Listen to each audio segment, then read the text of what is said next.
All right, well, people are still joining, but I do want to be more or less timely on this. So let's go ahead and get started. So this is, the Kibbutz is alive. And I am Trish Monroe. I'm the chair of Beth Emek's Israel and World Jewry Committee. And we are the committee that is sponsoring from Beth Emek that is sponsoring this talk. So welcome to everybody from far and wide, from Beth Emek, from Beth Torah, from around the Bay Area, and anywhere else we have people from. I'm going to do the usual, please mute yourselves if you're not talking. I don't know how the bandwidth is, but frequently, just having yourself on mute and also taking the picture off is helpful. We'll see how that goes. We've got Lisa Kama on the doing the controls, and I think she'll let you know if there she is. Lisa, how are people doing in terms of muting or visual or not visual? So, well, we're good. You're good? All right, so as it is, but do please mute. With that, let me do a little introduction to this program. We're sort of in a different world now. We've been in a different world for coming on 3 months. As a result, we have some opportunities that we haven't had before to visit places that we'd normally want to go in person, and it's actually much more difficult to go in person. And one of those places is Kibbutz Hannaton, where I'm going to start with my own personal story here. So I was in Israel in 2013. I was there to do some professional work. A friend of mine, a colleague of mine, Nurit Novus, said, come for Shabbat at this my kibbutz. She brought, so I went to Kibbutz Honiton at that point for over Shabbat. It was the most interesting experience that I've ever had, most welcoming experience I've ever had, because what Honiton is a place where religion in Israel and religion in the US meet in some interesting ways. And so that was my interest, but your interest will be explained by Anat. Now, Anat I met Anat first, as you probably, those of you who are on the call a little, came in a little earlier know, at Temple Beth Torah, where we were both Hebrew school teachers or religious school teachers of one kind or another. Anat then made Aliyah to Israel. She was born in Israel, came here, went back to Israel. She and her husband are part of Kibbutz Hannaton. She's a tour guide in Israel. Obviously, tour guides are challenged at the moment. And so this is an experiment, both a way to introduce everyone to this place that allows us to think about what life in Israel, what Jewish life can be, and a way to understand how to visit Israel in a new way where we can't necessarily be there in person. So with that, I would like to turn it over to Anat. We'll have how long was the presentation, Anat? 20 minutes, 40 minutes. We'll have some questions. You're gonna get to choose. Next week, we're gonna be doing a panel discussion. You'll get to choose what topics we get to listen to at the end of this, and take it away, Anat. Thank you, Patricia. This is going to be more than 20 minutes. I was counting more on the longer side, but that's okay. 40 minutes is good. Yeah. So good morning to everyone. It is 8 p.m. my time, Israel time. Give me a thumbs up if everyone can hear. Can you hear? Very good. Okay. My name is Anat Harrel. And very short story. I was born in Israel, although I grew up most of my life abroad in Peru, my childhood, and then came back to Israel, did my military service in Israel, and then I went to the States to study with the idea of coming back eventually. It took me over 27 years to come back. I ended up living in Northern California for over 20 years, Salinas, 8 years, and then Northern California for the rest of the time. I was a member of Congregation Kol Emet, conservative congregation in Palo Alto, although we lived on the East Bay. And I taught religious school in Beth Torah in Fremont. So that's my connection. My husband's name is Yitzchak Sandis. I don't know if any of you remember him. 9 years ago, we left the Bay Area, we made Aliyah. He was one of the directors of the JCRC in San Francisco. And when I was in the States, I was a teacher at Mid-Peninsula Jewish Community Day School first, and then it changed its name to Hausner. So I taught at Hausner for 5 years before we moved to Israel. Okay, so what I'm going to do is I am going to begin. Shall we? Yes, okay. All right, let's share screen. So as a teacher, I always start with the big picture, all right? And what I would like to do is first of all, ask you, how many of you have been to Israel before? Can you give me a thumbs up? Been to Israel before? Well, you know, there's not a lot of people with their videos on. I see some people have been to Israel. Okay, so I'm going to assume that many of you have not been. And that's the way we're going to go. Many of you have your videos off, so that's okay. All right, so you guys, this is the earth. Israel is located in the Mediterranean basin, right here on the eastern side of the Mediterranean basin. Why am I doing this? And you'll understand shortly. All right. So Israel is right over here. Okay. And what I'm actually going to do is I'm going to show you the borders of Israel, because when I'm going to talk to you, I'm going to say words that I just hope to make the words very, very understandable. And a lot of people get confused with the words I'm going to use. So here we go. I'm going to color the borders of Israel. I want to do it green. Hold on. Okay. All right. And so here we have, I'm starting in Tel Aviv, going up the coast to Haifa, going up the coast. This is the border of Israel. These are the Golan Heights right there, little Golan Heights. We come down a little bit, and then actually Israel goes inside like this. And then it continues down to Eilat, up on the Egyptian border, this way, and finish up. So as you can see, Israel is a very narrow country. From north to south, we've got 400 miles, exactly the same distance from the Bay Area to Los Angeles. San Francisco to Los Angeles is a 6-hour drive. It's 400 miles exactly. That is exactly the distance between the very, very north of Israel and the very south. However, in the middle, you can see that it is very, very narrow. Okay? The place I'm going to show you is right here in the northern part. The southern part is a desert. This is the Negev Desert. And from about the middle, from around Jerusalem or so, up north, it is no longer a desert. And when I show you, you'll see that it is no longer a desert. One of the things that the tourists always are surprised by is how not a desert Israel actually is. Okay? So we're going to get closer. We're going to get closer.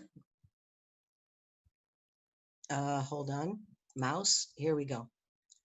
We're going to get closer. All right. This is Haifa. I'm sure you've heard of the city of Haifa. Here we have the Sea of Galilee. And the kibbutz where I live is right here in the middle between Haifa and the Sea of Galilee. This is the Galilee. The Galilee is divided into the lower Galilee, which is this part right here, and the Upper Galilee. Lower Galilee because the mountains are low, Upper Galilee because the mountains are high. It's actually very simple. Do you see this water reservoir right there? This water reservoir is the body of water that you will see in the video. We are on this highway here. And what I'm going to be doing, the way I'm going to give you the tour, is I'm going to bring you down on the ground, and we are going to drive from Ramat Ishai on this highway up to my kibbutz.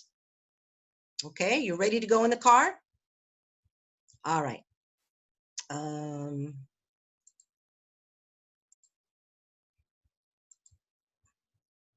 right, here we go.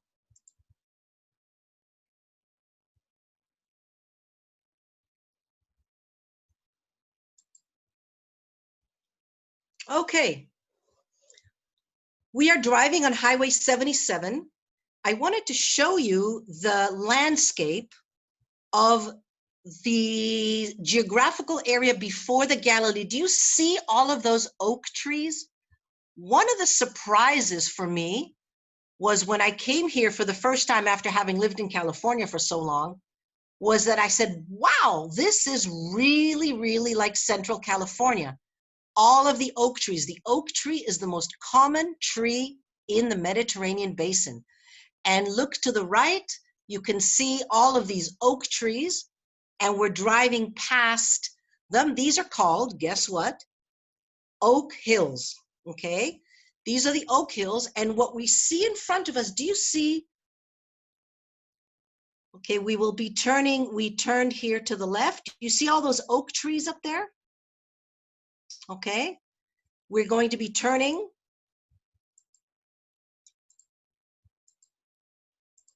All right, right here, this sign says Hannaton. As we turn, you will see that we are in a valley. Now look how it's getting a little more and more hilly because we've just passed the Oak Hills, okay? We are now headed up to Hannaton. This area is the area that was during Byzantine times, 1,700, 1,800 years ago, the Jewish center of the world. After the temple, after the second temple is destroyed, the majority of the Jews move up here to the Galilee. See that body of water? That is a reservoir, okay? And the reservoir, I will talk to you about that in just a moment from the very top. Many people think, oh, that's the Sea of Galilee. No, no, no, that's a reservoir. This is Hannaton, and we will be taking a left. Now notice the mountains in front of us. Those are mountains that are the lower Galilee. Here we are. This is Kibbutz Hannaton. And as what we're going to do is we are going to drive in, and we are going to go to the very, very top of the hill and begin our tour from there. Look, there's a gate here. All of the communities that are in the countryside, they're all gated communities, okay? All of the Jewish communities are gated, okay? Many people ask me why. It's, you know, it's because it's a gated community. Sometimes a little bit security. Sometimes, you know, you don't want the wrong people to drive in. It's more for theft and stuff like that. No, it's not a terrorism or anything like that. And here we are driving into Hannaton. Here we go. We are now at the very, very top of the hill. Give me a thumbs up if everything's okay. Yeah, okay, good. Good. All right. So one of the things that is unique about Hannaton is the composition of its people and the vision of the renewal of the kibbutz. However, This kibbutz is placed perfectly in a place where we can do all of those things that we want to do. And I will explain in a moment. So we have, from the very, very top of the hill, we're going to span. We're at the very, very top of the hill. The mountains that you see here, these are the mountains of the Lower Galilee. Lower Galilee, low hills, okay? The Upper Galilee has higher mountains, and that's what the difference is. Here is a little sukkah that the youngsters built themselves to hang out. And this is the very top of the kibbutz, and I'm zooming in because right here, right there, that is our dairy. We have a dairy farm that I will take you at the end of the tour. We have a dairy farm at the top of a different hill. We are going to take a zoom to the right because we in the Galilee are surrounded by many, many kinds of neighbors. These neighbors here are Bedouins. The reason I showed you with a green marker the outline of the state of Israel is because I'm now going to start using words like Israeli Arabs, okay? In Israel, 20% of all Israeli citizens with Israeli passports are Israeli Arabs. An Arab is someone who speaks Arabic as a mother tongue. That's the umbrella label, okay? The Arabs that live here on the hill closest to us, these are Bedouins. They are Israeli, Arab, Bedouins, and we are very, very good friends, my kibbutz and our Israeli, Arab, Bedouin neighbors. We are going to continue to the right, and I'm going to show you now we are facing north towards Lebanon. I'm going to stop right here. I'm going to zoom in just a little bit. Okay, up at the top of this hill is another Israeli Arab village. And over here is an Israeli Arab town of about 40,000. This town is called Kfar Manda. All right, Kfar Manda is an Israeli Arab town about 1.5 miles from my kibbutz.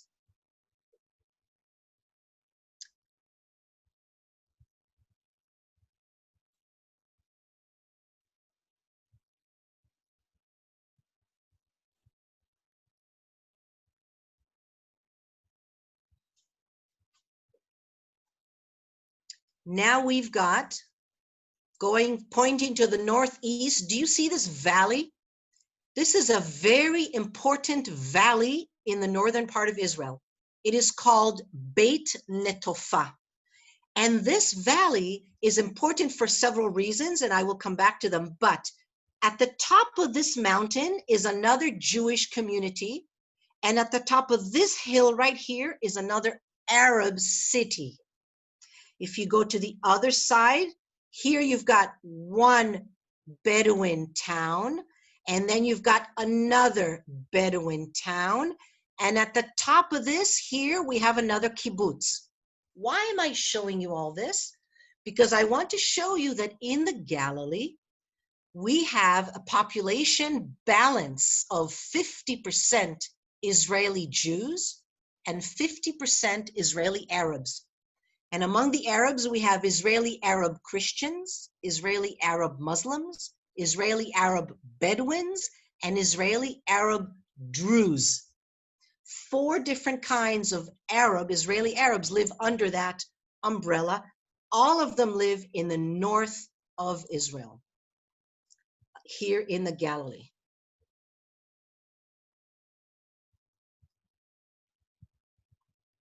All right, now we are going to move a little bit to the right. Okay, I'm going to stop right here. This hill here, do you see that hill? That hill is called Tel Hannaton. The name of my kibbutz is Hannaton. If you listen to the consonants, you've got ch, n, t, n. 4 consonants. Ch, n, t, n. And why is that interesting? Because we know in 1888 in Egypt, in a place called Amarna in Egypt, were discovered about 300 clay cuneiform tablets. Tablets with writing that came from Mesopotamia, all right? And those are tablets, those were letters written to a pharaoh in Egypt called Akhenaton. The pharaoh's name was Akhenaton, a very interesting pharaoh, and he corresponded with different kings and emperors around the Fertile Crescent, and he kept all these letters, and many of these letters came from Mesopotamia. 2 of the letters that were written on these cuneiform little tablets, 2 of these tablets have the name Hannaton on them. And one of the letters is from a king from Mesopotamia called Burnaburiash. And he says to Pharaoh Akhenaton, he said, in Hannaton, where your soldiers are sitting, your soldiers allowed my merchants to be robbed. I want my money back. And if you don't give me my money back, I am not going to be your friend anymore. Basically, that's what it says. It's the oldest mention of the name Hannaton in history. From the year 1450 BCE, which means, you guys, you've got 3,450 years ago, ancient Egyptians sat on this little hill guarding this valley. Why? Because this valley, if you look at the valley, you will see that the valley points in the northeastern direction. That's towards Mesopotamia. And so if you go over here, hold on. If you control this hill, you're controlling the flow of soldiers and goods to Mesopotamia. And behind us is the sea. And so the robbers came from Akko to steal the merchandise from these Mesopotamian merchants. We have the letter that mentions this hill. We believe the name of the hill is Hannaton because it was Pharaoh Akhenaton's soldiers that were sitting on this little hill 3,450 years ago. So when the kibbutz was founded, they took the name from the hill next door, okay? And so I, as a tour guide, am very proud to say that my kibbutz is named after a pharaoh. Okay, here we are still at the top of the hill. This is called a mechina. Mechina is a pre-army gap year program that there are about 50 of them in the country. And we also have one, you saw the buildings where the kids sleep. This is the guest house. It has recently been reopened, it's been redone a little bit. So we're still at the top of the hill.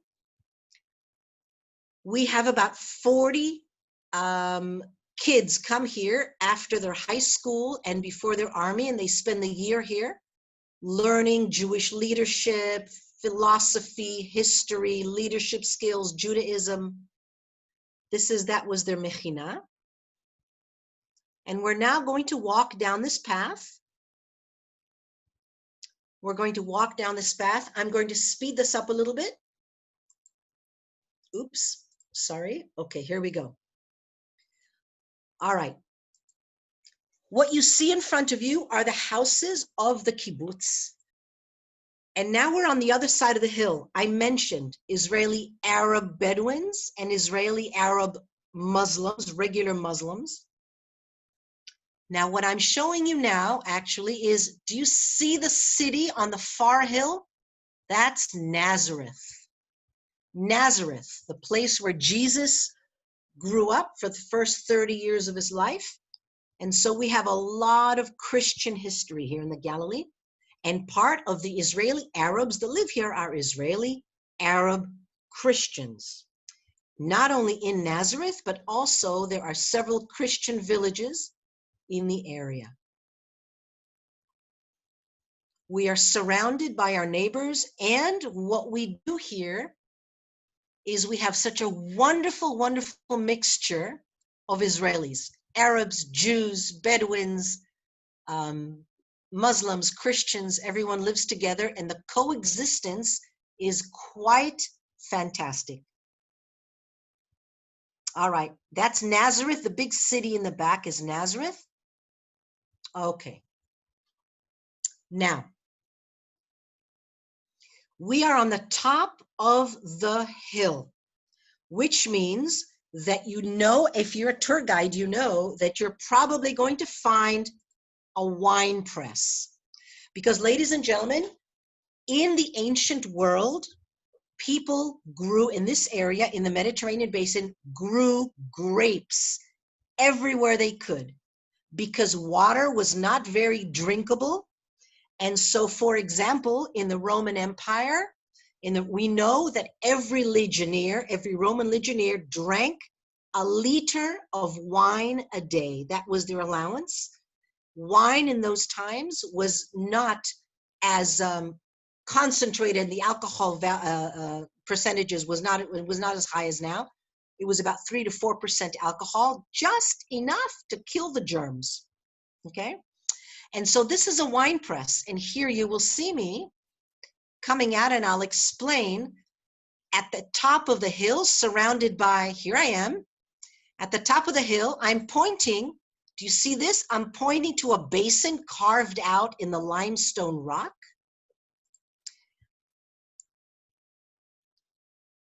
I'm also pointing, this is a square in the limestone, carved in the limestone.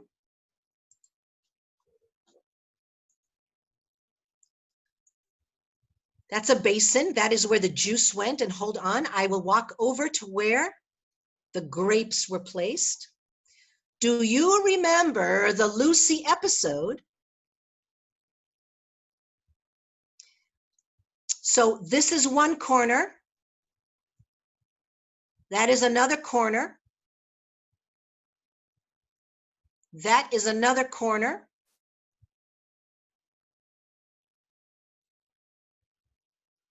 And that is the other corner. Why am I showing the corners? That big square that I'm standing in is where all of the grapes used to be dumped. They used to dump all the grapes there. And what do you think they used to do?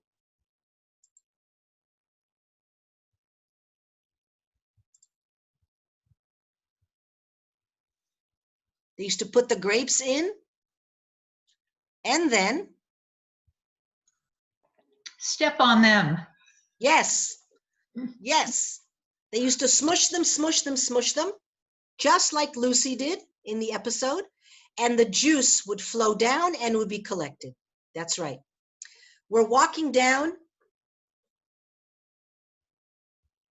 This is the guest house. Every kibbutz also has a pool. This is the communal pool. We have a nice little pool.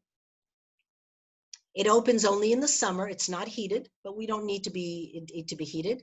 We're now walking down towards the center of the kibbutz. If the reason I'm showing you the paths on the kibbutz is because most of the kibbutzim look very much alike. Cars can only drive in certain areas of the kibbutz. Many kibbutzim have paths that can only have bicycles or golf carts, stuff like that. One of the new additions to our kibbutz is, tan-ta-da-dan, we've got a dog park. Yay, which is new. I have 2 dogs, by the way. And here we are, coming to the most important part of the kibbutz, which is the central part.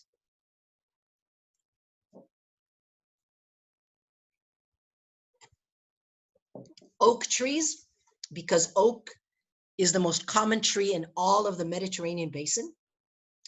And this, ladies and gentlemen, is our synagogue. Yes, our kibbutz has a synagogue. There are kibbutzim with synagogues. And here we are. We're going to enter. Ta-da! Come on in. This is our synagogue. It is a small synagogue.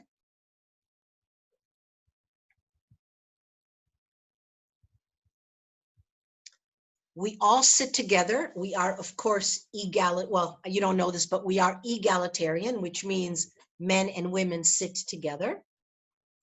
Okay. We expanded this synagogue a little bit already, but in the plans in about a year or two, we hope that we are going to grow this synagogue even more because we are growing as a community. All right.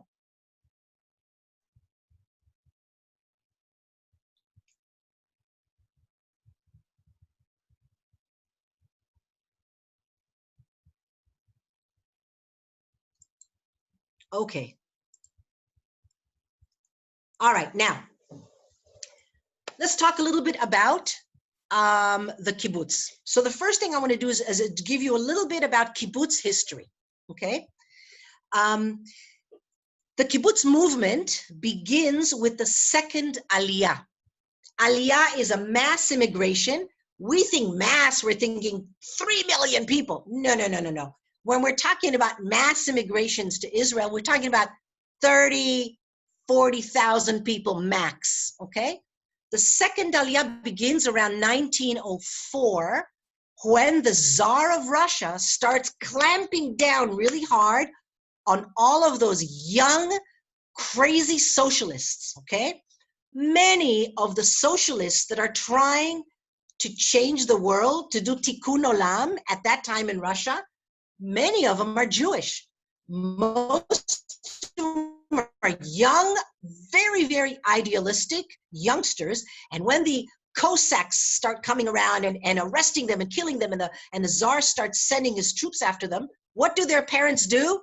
They grab them and they kick him out of the country. They say, yo, you gotta go, you gotta go. If you can, go to America.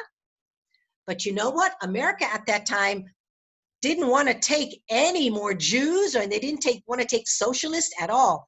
What was the one place they could run to? Palestine, okay? The land of Israel. And so they were sent to the land of Israel. 80% of them are boys, and we're talking about kids between the age of 16, 17, till about 24, 25. Really youngsters, right? And about 20% women. The second aliyah is composed of young, very idealistic, completely non-religious socialists. And they arrive to the land of Israel and they want to do stuff. What are we going to do? What are we going to do? Oh, give us stuff to do. We need to change the world. The Jews that are already living here, okay, which are maybe about 80,000 of them already living here, are going, oi, oi, oi, what are we going to do with these youngsters? Fine. You want to work? Fine. And at that time, the Jewish community was starting to buy up land from the Ottoman Empire. They said, you guys want to work? Go to the Galilee and start working. And they send them to the Sea of Galilee, in the very, very southern part of the Sea of Galilee. And that is where the idea of working together as a commune begins. And we're talking about the year 1908, 1909. In 1910, the first group is ready because they've spent a couple of years training. They're not farmers. They're training to be farmers because they're city boys and girls, right? So they train to be farmers. And in 1910, they begin a very brand new experiment. There's a group of about 17 kids, okay? And they said, fine, you see that piece of land we just bought? Go and work it. And these 17 or 18 kids arrive in this little piece of land right next to the Sea of Galilee. And they start working the land, Nobody thought that they would succeed. Nobody. Everyone said, you know what? They gave them 1 year. At the end of the year, these kids had beautiful fields and they did really well. And the older people are going, ooh, this is going to work. And from there, from 1910, these little groups of idealistic youngsters start spreading and spreading and spreading and spreading. In 1921, the real kibbutz begins, because until then, they're called kvutza. They're tiny, a group of 20 kids, 25 kids, 30. It's not big enough. In 1921, the first real kibbutz begins in Ein Harod in the Jezreel Valley. And from then, these groups of people who want to live together as a commune, as a cooperative, to share everything together, especially the economy of the group, start growing this experiment.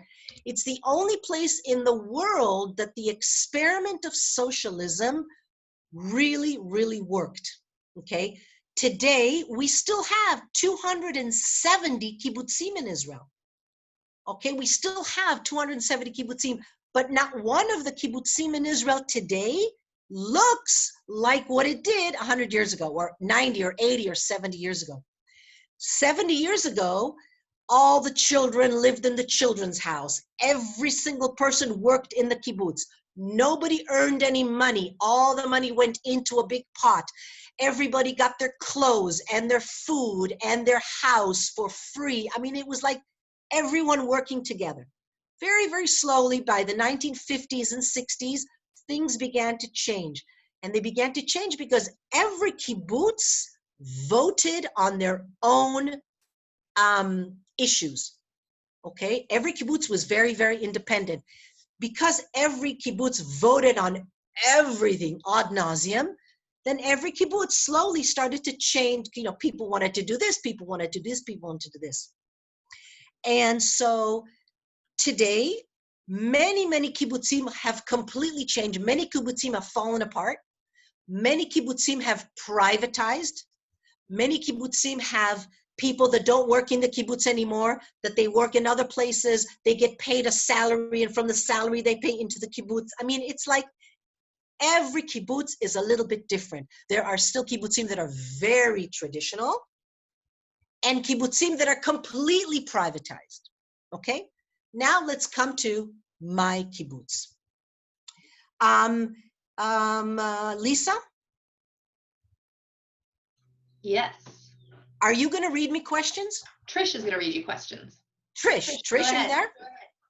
Trish is here. Wait a Okay, minute, Trish, let me- I saw that there were some questions about a kibbutz. I will take them now. Sure. So General yeah, kibbutz questions. right. We have, first of all, we have a comment on the fact that the use of video is better than still photographs. So yay for that. And then we have questions about population of the kibbutz. What is the size? Is it increasing or is it decreasing? And also questions about what the economy is now. And then I was hoping we're at 10:40, and I want to make sure we have a time to get to the thing that makes Hannaton unique today. So, You're talking to a tour guide, Trish. You're talking to a tour guide. Okay. All right. So the answer is every kibbutz is different. Okay. I have not even talked about my kibbutz yet. So the question is, there are kibbutzim that have 100 families, and there are kibbutzim that have 400 families. It depends. There are 270 of them. Each one is a little bit different. Okay. All right. So what happens what kibbutz, what is the specific population of Hannaton, and is it growing or decreasing? I haven't talked about Hannaton yet. I'm getting there. I haven't talked about Hannaton yet. I'm just giving the history, right? Okay. All right. So what happens is this. In the 1980s, and we're talking about like 40 years ago, in the 1980s, in the Galilee, the government of Israel decides that it really needs to bring more Jews to the Galilee. Why? Because the Galilee, for hundreds of years, had more Arabs than Jews. And after the state of Israel was created, in the 1970s or so, there were 80% Arab Israelis and 20% Jewish Israelis in the Galilee. And the government said, we don't like that very much. It was Ariel Sharon's. He was the minister of housing. He said, we've got to bring more Jews to the Galilee. And he started a program where They were going to build a lot of little communities, moshavim and kibbutzim, all over the tops of the hills in the Galilee. And that is when Kibbutz Hannaton was founded, 1983. It was founded by three groups, one group of conservative Jews from South America, a group of conservative Jews from North America and South Africa, and a group of conservative Jews from Israel. Basically, it was founded by groups of conservative Jews, the only kibbutz in the country that was affiliated with the conservative movement. Why? Because the reform movement already had three. And so the conservative movement needed to get one too.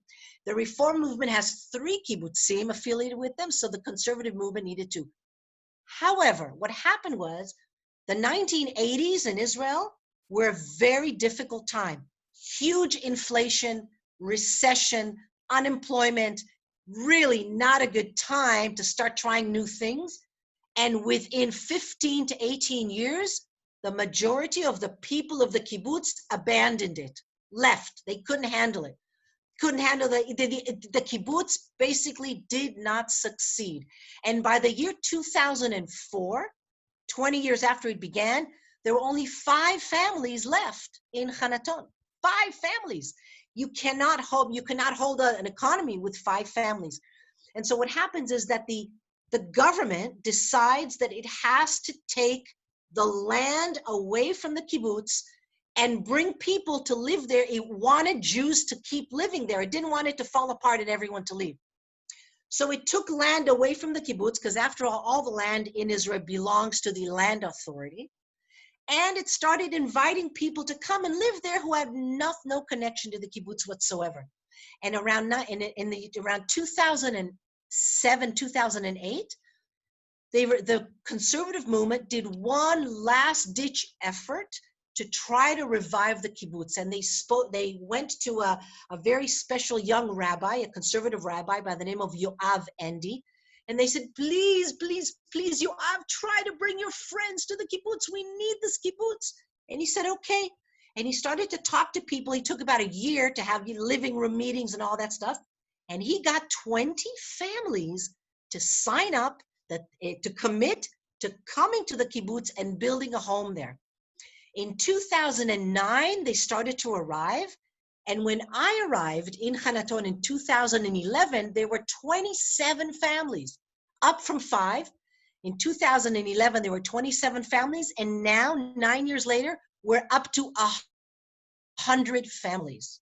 Amazing, okay? So the kibbutz had gone into bankruptcy and was completely falling apart. And in the last 9-10 years, has had a complete turnaround. And now we have a very vibrant community of about 100 families. Now, why is Hannaton so special?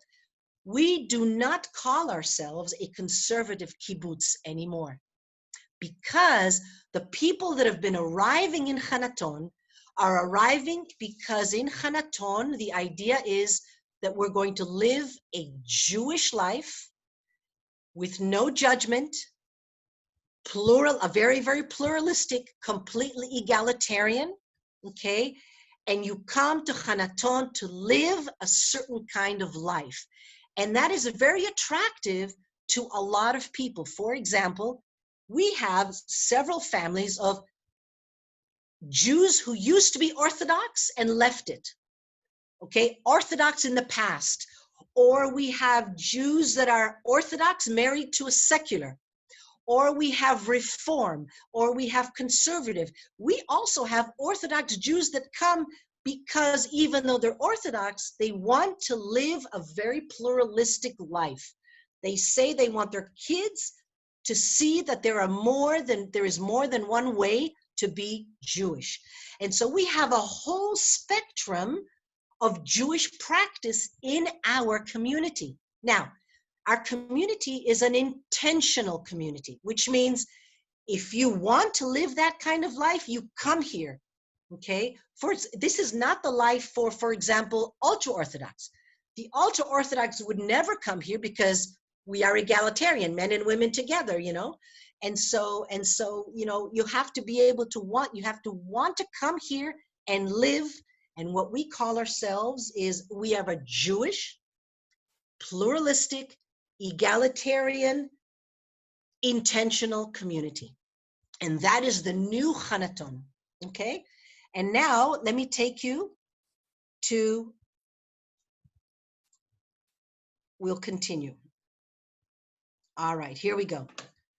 And this is our synagogue. Now we have one synagogue in Hannaton. That's the point. We all daven together. The seculars, the traditionalists, the Orthodox and the conservative and the Reform and those who used to be Orthodox. And we have 3 families who are lesbian families with children. And we have a family that is a gay family with children. Why? Because they can live here without any judgment. They can live freely. They can do whatever they want, and no one will judge them. They live, actually, all of those 4 families that are gay and lesbian, they are Orthodox. And they could not find their place in a regular Orthodox setting. And in Hannaton, we are such a mixture and we're very open. And we have one synagogue, and that's the point. We all pray here. Okay?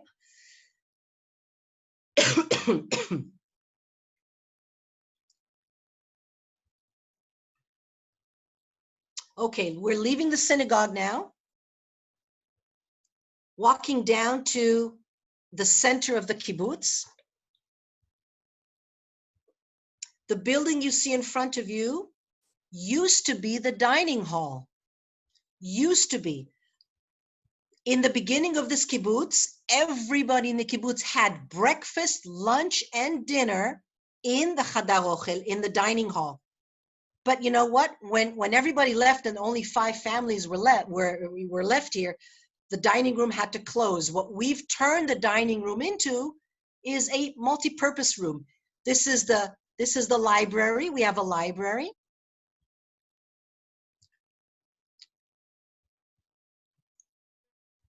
And the multi-purpose room is called Beit Tamar.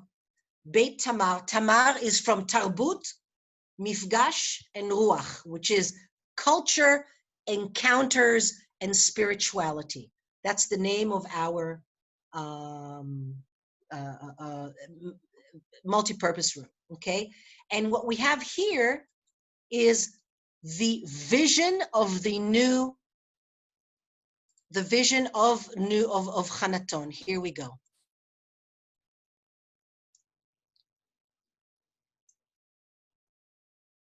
Kibbutz Hannaton, our renewed vision. Can you see it? Thumbs up? Okay, good. All right. So when Hannaton was renewed a few years ago, we realized we're not a conservative kibbutz anymore. We are something different, something unique, special that we don't have anywhere else in Israel, okay?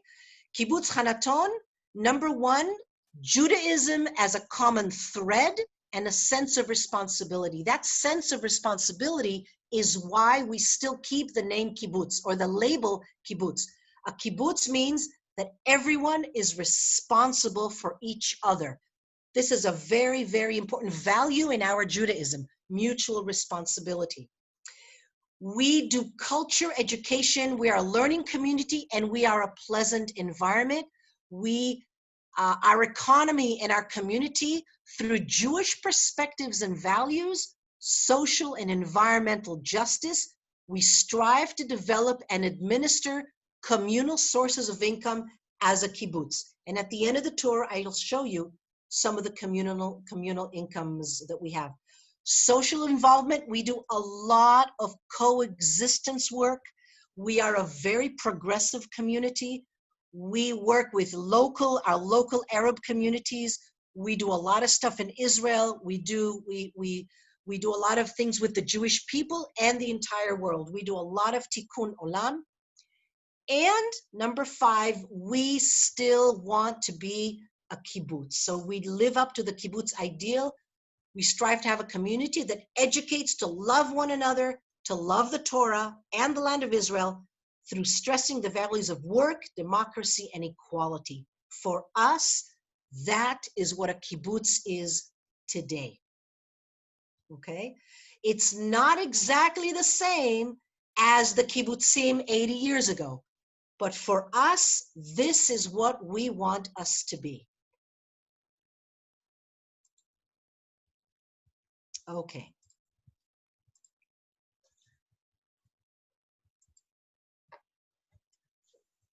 All right, I'm going to speed this up a bit. That's the dining room.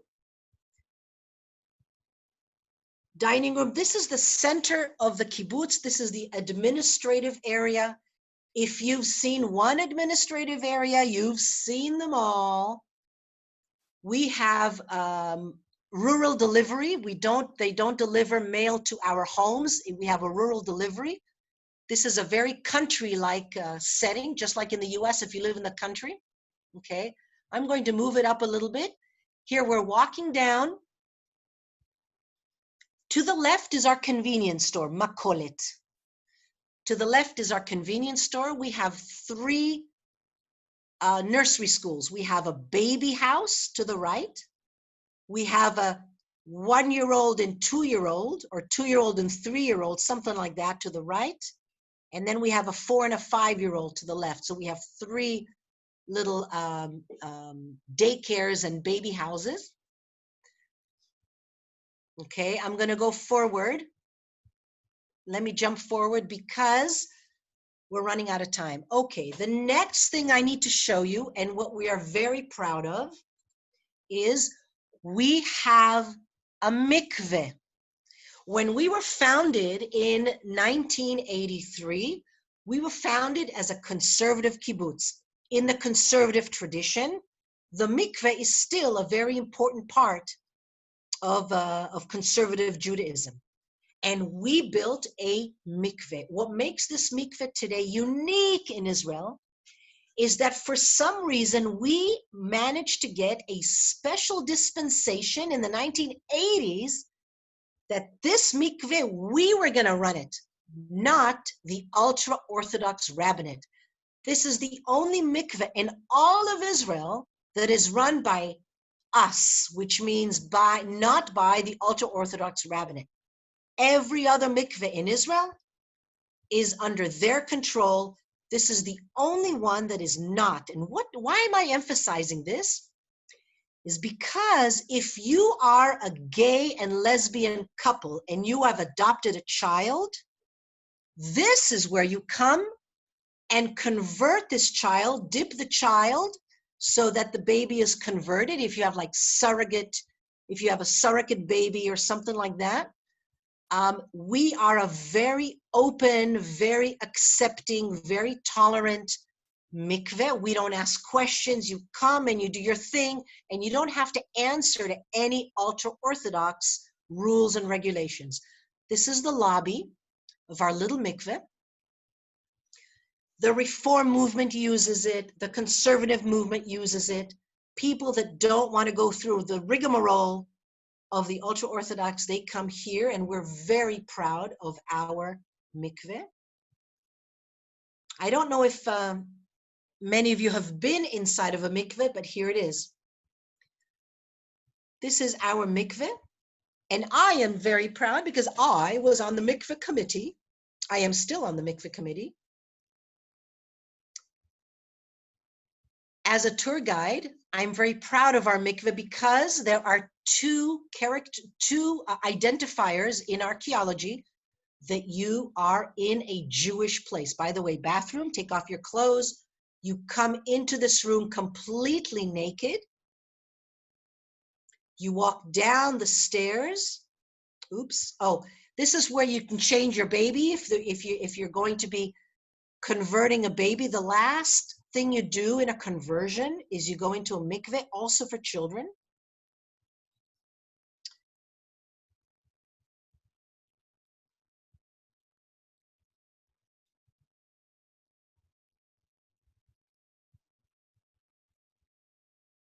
Here we are. You walk down these steps. Most of the mikvahs have 7 steps, even the ancient ones. You walk into that water and you submerge yourself, you immerse yourself 3 times one of the most important traditions in the ancient Jewish world. So important that this tradition has survived 2,000 years. Okay. These are the modern homes. As I told you, we have 100 families now in the kibbutz. Many of them have built new homes. One of the things I told you is that we are a religious community. What does that mean? We are Shomer Shabbat, which means that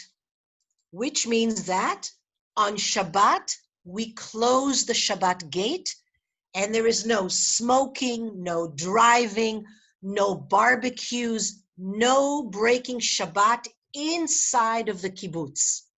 Okay, no breaking Shabbat rules inside of the kibbutz. What you do in your own home is completely up to you. Now notice, you see all of these cars? Oops, hold on. Do you see these cars? If you park outside of those cars, you can do whatever you want because you're outside of the kibbutz grounds. So this is another part of the kibbutz, meaning on Shabbat, if you want to come to the synagogue in the morning and then go for a drive, you just park your car outside of the Shabbat gate. Now look here. Do you see the water over here? That is the reservoir that I was telling you about.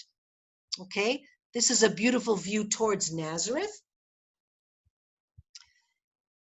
And here are more paths. Let me speed through this.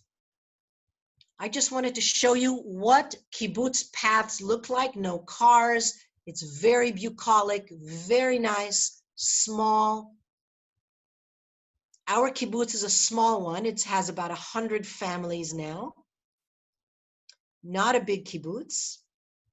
There are kibbutzim with about 400 families. Those are considered big ones, big kibbutzim with about maybe 1,200 people in the kibbutz. Okay. Remember when I said that at the beginning, when everything was falling apart and there was only 5 families left, the state of Israel took away land from around the kibbutz and gave it away, sold it to just regular private people? This is a community, this is a neighborhood that's built on the outskirts of the kibbutz by people who have no connection whatsoever. Do you see the different houses? Completely different feel. These are people that came and built beautiful villas here, beautiful homes, because it's just a beautiful place. It's close to Haifa, it's close to Nazareth, it's close to Tiberias. It looks completely different from the pathways, from the sidewalks and pathways of the kibbutz. This is completely different, not connected. This is our little, this is a community club. This is another kindergarten we have because we've grown so much. Let me jump forward a little bit. Oh, look at that. Let me go back a little bit. Sorry, back a little. Okay. We have a winery here. This is at the top of another hill. We are now coming into the industrial section of the kibbutz, and this is Chaviva the donkey. We are a kibbutz, guys. We have animals. Chaviva the donkey comes to say hello.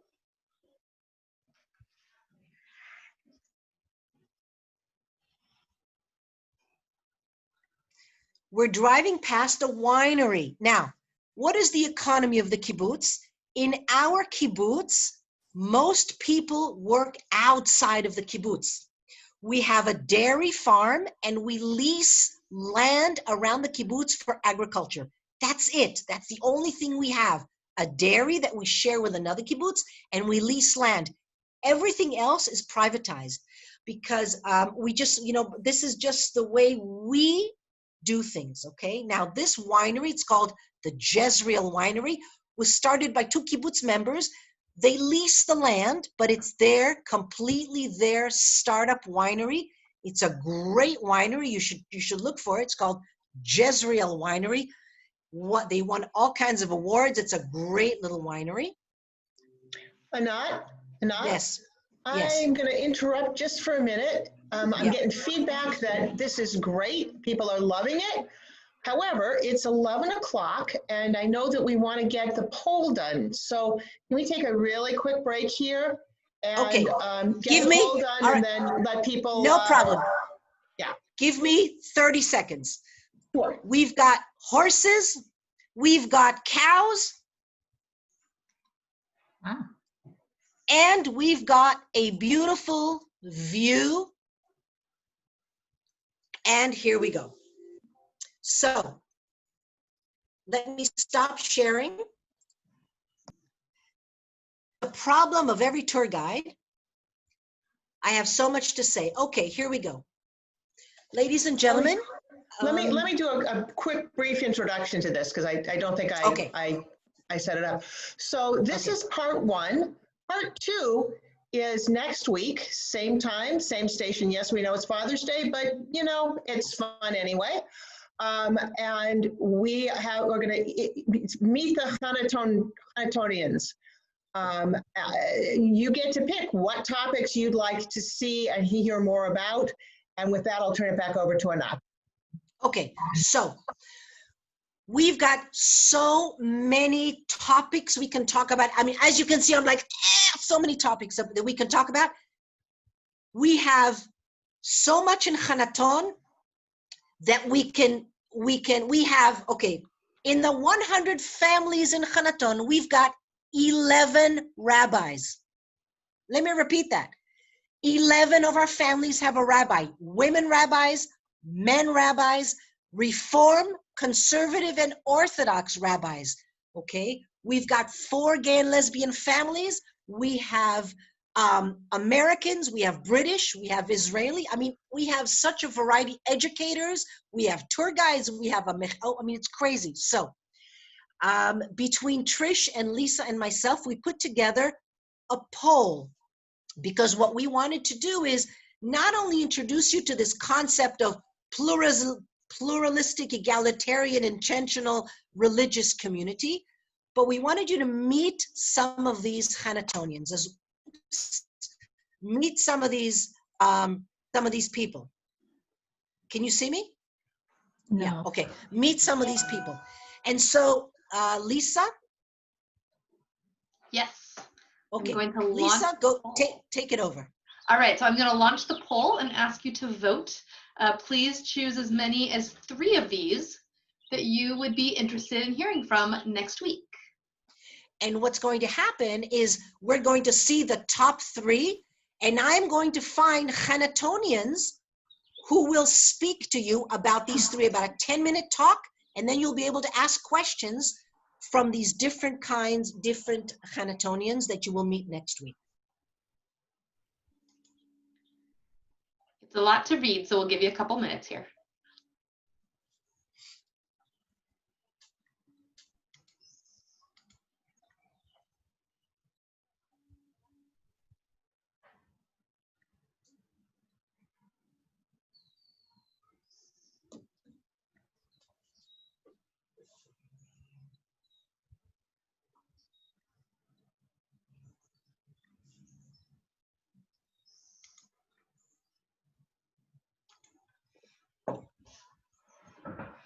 Don't forget to scroll down. There's more. There's about eight different topics.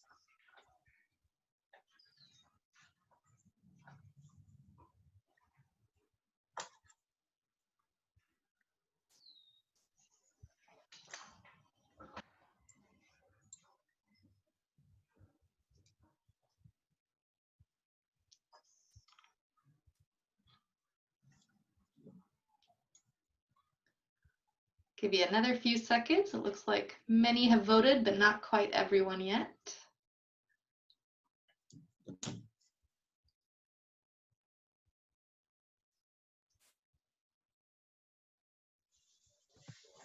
People on Chromebooks can't necessarily vote. If so, you can put your choices in the chat box if you want. All right, it looks like we have stalled out. So I'm going to go ahead and close the poll.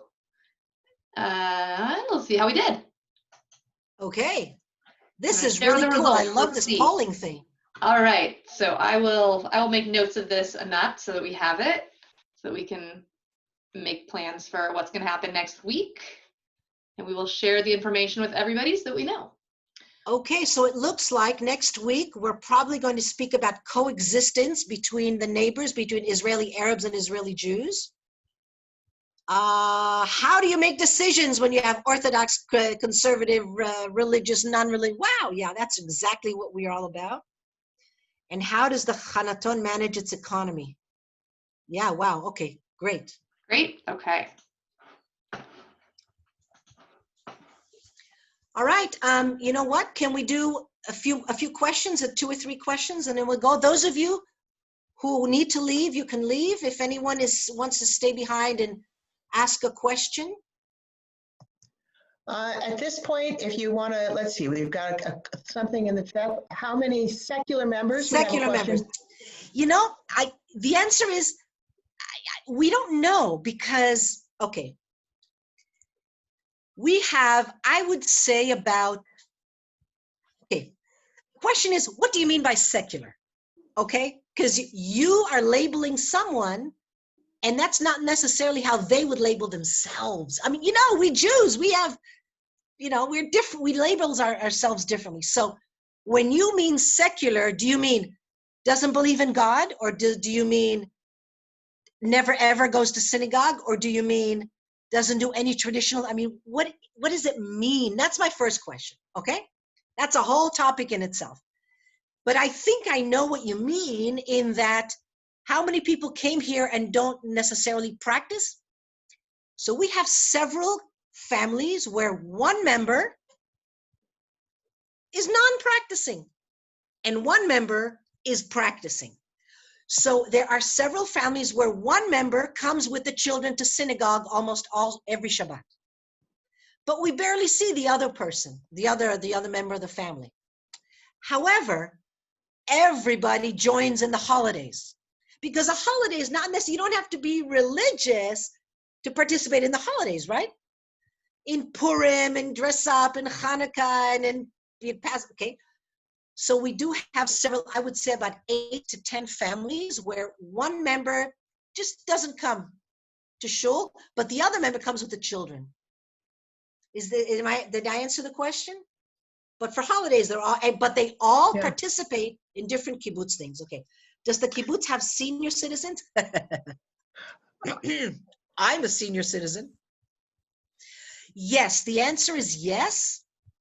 We've got, okay, we have the kibbutz and then we have the expansion, right? The kibbutz and the neighborhood around it. In all of Hannaton, we have a 50+ club. And we do have several members of the kibbutz who are 50 and older. Yes, we do. There's also questions about education, about where the kids go to school. Okay, and I know we can talk about that privately. Okay, so the education is complex, and I know that's one of the top 3. So we'll talk about that next week because it's long, and we only have nursery, baby house, and kindergarten. We do not have a school. We're not big enough for a school. Our children go to about 6 different schools in the area. And my daughter went to high school in Haifa, and there's another high school. It depends what family. We've got kids going to religious school, to secular schools, to anthroposophic schools, to dual language schools. Very interesting. We'll do that probably next week. And they all get bused, yeah? It's busing. They get bused. What else? I have a question. About hospitals. And then Maxim, if you could put your question in the chat box. Hospitals. Okay. My doctor, the clinic I went to was in Nazareth.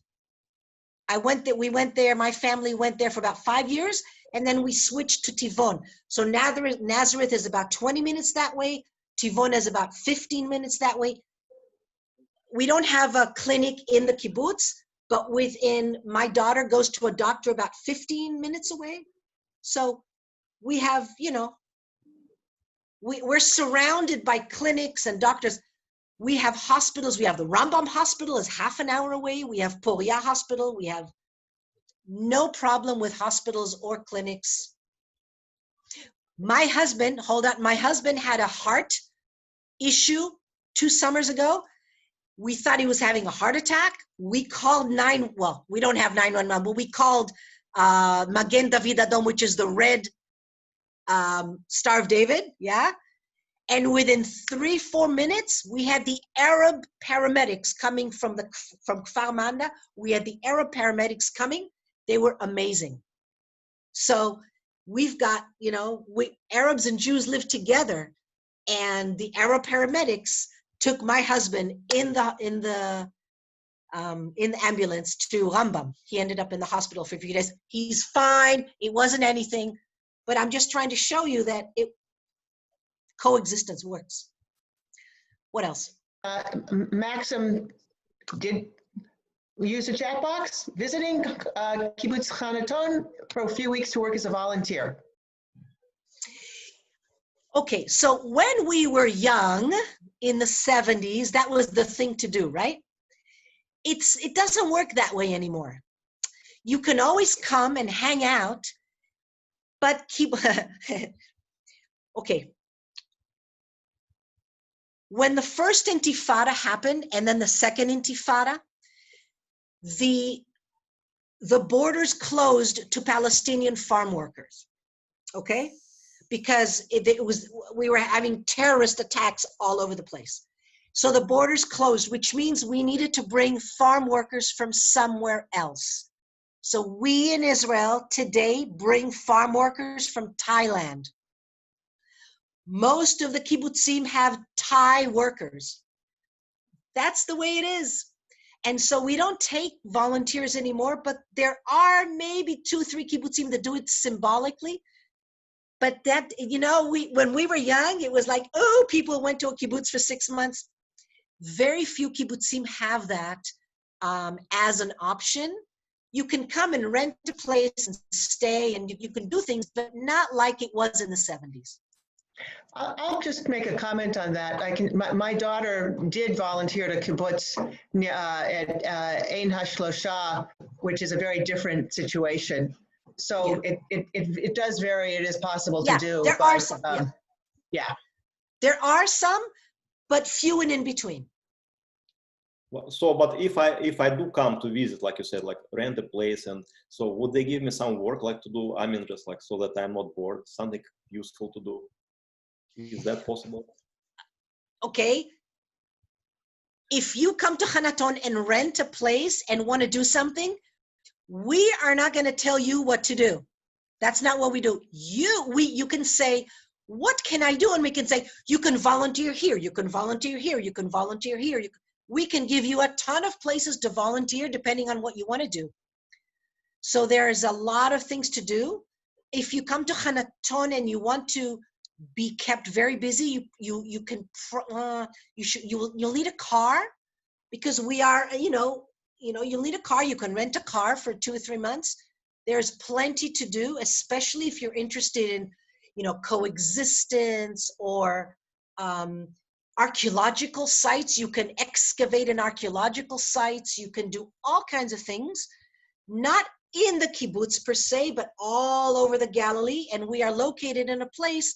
It's a great place to stay, to spend the night, and you can go to the Sea of Galilee, to the Golan Heights, we are a very good place to stay. But it's not like you're going to work in the kibbutz. Do you understand what I'm saying, Ilya? Yeah, Maxim. Maxim. Oh, yeah. I'm sorry. It was Maxim. I'm sorry. Yeah. That's fine. That's fine. That would be great. So, but how to follow up on that? So, just is it through your blog or like?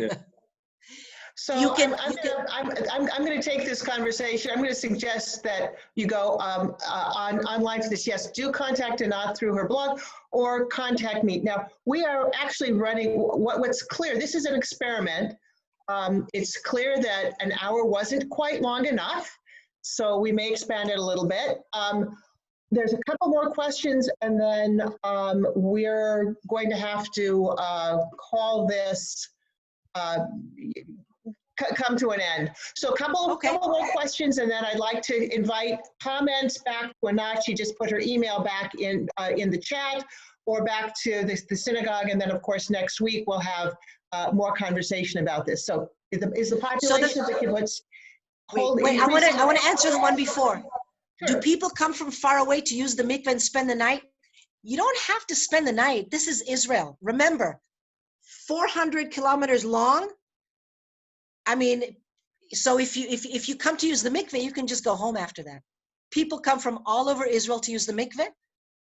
And if they want to spend the night, they can spend the night. But Israel is not big. You know, you come, you use the mikveh, you go have lunch, and then you go home, kind of thing. But yes, people come from all over Israel to use the mikveh, yes. Okay, and then the question around the population of the kibbutz increasing, holding steady, and you know, who stays? What's the retention rate? Good question. Now, I told you the story of my kibbutz. Remember, there were 5 families 10 years ago. So the answer is, yeah, of course we're increasing. We're now 100 families, right? That's particular to my kibbutz. There are kibbutzim that are very steady, and there are kibbutzim who are losing members. It depends on what kibbutz. Remember, there are 270 of them, each one a little bit different. Now, we are not old enough, veteran enough to have our grown children want to come back. All right, because we just in 10 years, we've, you know, okay. There are kibbutzim that the young children went to the army, and then they did they traveled after the army, and then they went to the university after the army, after that, and after the university, they all ended up in Tel Aviv because, woo, live in Tel Aviv, it's the most amazing place in the world. And then the trend is they get married, they start having little children, and they go, oh, the best place for children to grow up is on a kibbutz. I remember that. And then in their late 20s and early 30s, with little children, they decide they want to come back to the kibbutz. That is actually a trend that is happening throughout all of the kibbutzim. Now, a kibbutz member is only an adult. Only the adults are kibbutz members. The children are not members. Because in order to become a member of the kibbutz, you have to be voted on, okay? So once the child is grown, did the army, the university, everything, and they want to come back, they are considered a new prospect. Although they do have pull because they're the children of. And so many kibbutzim are building new neighborhoods for the children of, but they still have to get accepted. They have to come back. They have to get accepted. They have to go through the process of acceptance. They have to get voted on and accepted. But yes, there is a trend of many families with young children who want to come back to the kibbutz. Yes.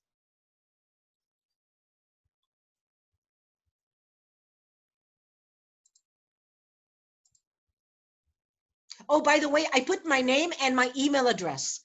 I put my email address in the chat if any of you want to email me. Trish, you were on mute. Oops, I just realized that. Okay, right. So I think that we're at the end here. We're coming up on 11:20. We'll have to discuss maybe expanding the time for next week. Okay. And not. This has been wonderful. Please comment back. We are working on experimenting with how we go forward in this new world. And this is, you know, you've been part of an experiment and also a wonderful visit. Anat, this has been fantastic. Thank you so much. Thank you. And you go, I thank you so much, because this is a first for me too. This is a new world. We're trying to figure out how to do this Corona thing.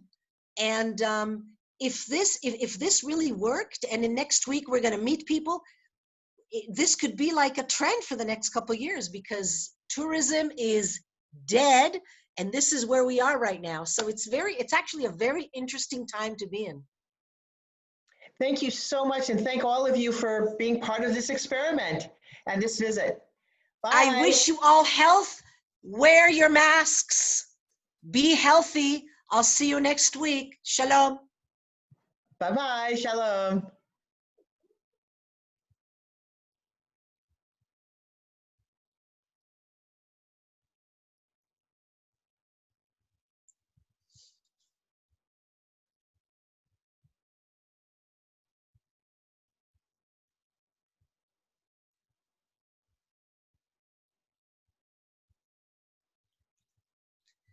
How'd it go?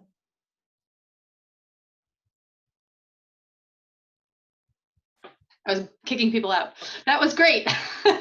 Yeah, did it work? That was beautiful. That was awesome. Oh, Yes. oh my God. That was Okay, good. really, really, really, really well done. You are engaging and inspiring, and people just I was getting a couple texts. People loved listening to you. So Really? Oh, yeah. I'm so good. Good. You know, it's really hard. I'm not used to this. I mean, it's Yeah. And especially when people turn off their cameras and you're not like seeing their facial expressions to respond to. And the technology. Can you see me? Can you not see me? Right. Can you hear me? It's like, oh my God. Yep. I'm more concerned about that. Yep. You did great. Good. I'm Good. going to So send can you, I took photos send me of the results. what was that? Send me the results. Yeah, I sent it to you right now, and you and Trish can follow up about that. And, God, this was amazing. and we'll see you next week. Great. Same right. time, same bat channel. Different link. I will remember to send it to you this time. Oh, don't worry. Just as long as I have it 15 minutes before. Okay. Now, if you get questions, somebody said, let's do next week 90 minutes. Well, this was almost 90 minutes. This was close. I know. I know. Right. But let's pick. You said 3? I think that's what Trish wanted. Trish is more the content person. I was just the tech person. Yeah. So follow up with 3 her. times 20 minutes each. That seems appropriate to me. Yeah. Okay, fine. Okay. All right. Thank you. Thank you. Shavua tov. Bye-bye. Bye.